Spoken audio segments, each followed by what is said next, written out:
Magandang tanghali guys. Andito na ako kay Ate Rodessa. So ang sarap ng tulog ni baby. Anong pangalan niya? Jamea Venice po.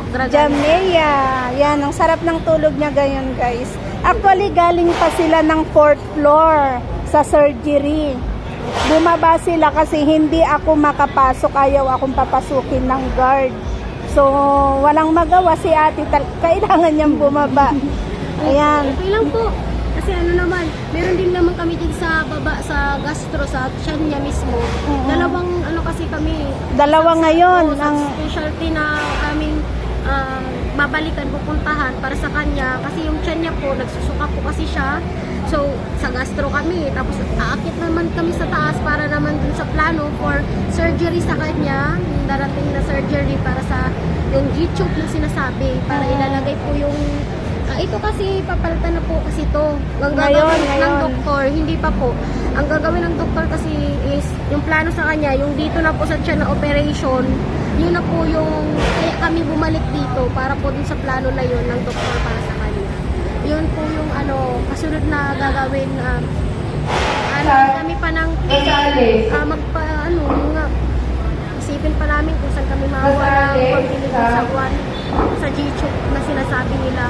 Kasi tayo nung ina-ask sa doktor nung kahapon sa St. Luke's kami pumunta para dun sa kasi nandun yung nag-better study sa kanya na doktor. So, kasali sa better study para naman dun sa baga niya. Sa baga? Oo. Madami kasi po siyang sakit, ma'am. Okay. Kaya pag nag-chat sa amin yung pulmonologist niya sa baga, punta kami doon. Sabi niya sa akin, kailangan daw na operahan yung anak ko kasi para makaiwas na dun sa pagsusukan. Yung pagsusuka kasi niya parang nagiging cancer kasi siya pag hindi naagapan. Pag hindi naagapan, wow, sakit. Ang bata-bata pa. Cancer. Kaya sabi ko, Diyos ko, anong gagawin ko dito, no? Anong decision na dapat kong gagawin? Kaya po nandito kami ngayon sa surgery para kung ano man yung plano talaga ng doktor na kay Bibi, go na lang po kami doon. Tapos maghahanap na lang po kami ng paraan kung saan kami makakalapit din sa G-tube. Kung pwedeng ilakad sa malasakit, so pasalamat kami. Pero pag hindi, gagawin namin po yung sa labas. Maghahanap po kami doon sa SWD po. So magkano ang magagastos niyo doon? Sabi kasi sa doktor sa pulmonologist, sabi sa akin, pag may kibuto na klase ng G-tube, nasa 15K. Pero pag nasa ordinary lang daw, mga 7,000 mahigit. Sabi So ang mahal din pala no? Oo, sobrang mahal. Sobrang mahal. Kaya kung napag-isipan ko kung papatuloy pa ba namin yung G-tube, kung kaya pong ilapit sa malasakit dito sa ospital, kung magiging libre kami, okay, papayag po kami.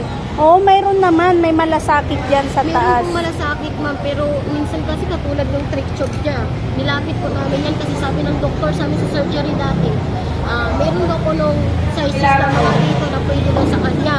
Kasi nilapit ko sa malasakit, wala daw po silang size. Nilapit ko sa pharmacy sa malasakit, dyan po sa baba. Sabi, wala ka pong sizes na ganyan. Ang gagawin din po, mami, lumapit ko sa DSWD. So, lumapit ko sa DSWD, hindi pa kami na-aprobahan din doon dahil na yung po pala, mali pala yung ko, walang medical certificate na at saka matagal na po resita. Oo, kailangan bagong reseta pag lumapit sa DSWD. Ngayon, pwede nyo naman pa kung ihabol kung makakuha kayo ng panibagong reseta. Opo, ngayon sa surgery, yun po yung habol ko. Gusto ko i-update yung sa tracheostomy niya na resita para yun na nga po, ilapit ko na lang po sa DSWD kung kaya naman po ma-provide po yun sa DSWD. Kaso lang, schedule din po kasi sa DSWD pa. Hindi mo malaman kung kailan ka nila bibigyan ng schedule para bumalik. Oo, yun ang mahirap. Yun nga, sabi ko, Saan ba kayo dito sa Batasan? Opo, Batasan. Kaya sabi ko, sabi ko kung magpa-schedule ako dyan, kailangan magdala ako ng mga mixer, resita niya.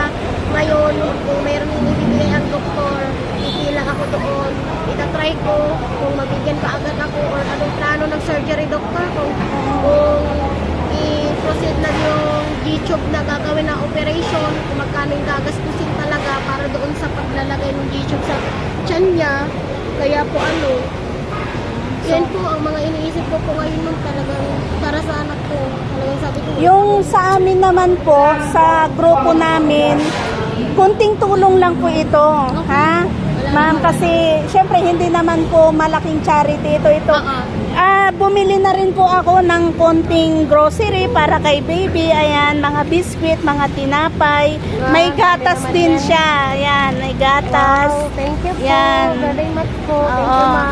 So, Marami naman yan, pang tender. pang merienda ng mga anak mo na iba. Opo. Tsaka syempre pagkain ni baby. Tapos, kahit paano may ibibigay ako sa'yo na kunting cash lang naman ito, ha? Oh, thank you so much, ma'am. Thank you very much po sa tulong po ninyo.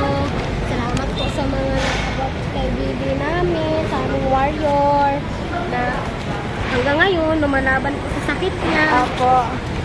Matagal na po yung sakit niya, pero umaasa po Ito, kaming gagaling ito po yung kami. cash na kunting ano lang po ito, ha? Tulong. Oh, ma'am, salamat po. Malay mo sa sunod, pag ano naman, pag nakaraos na naman, madagdagan, ha? Tsaka ito, yung kunting grocery na yan, pagdamutan na lang po natin, ma'am, ha?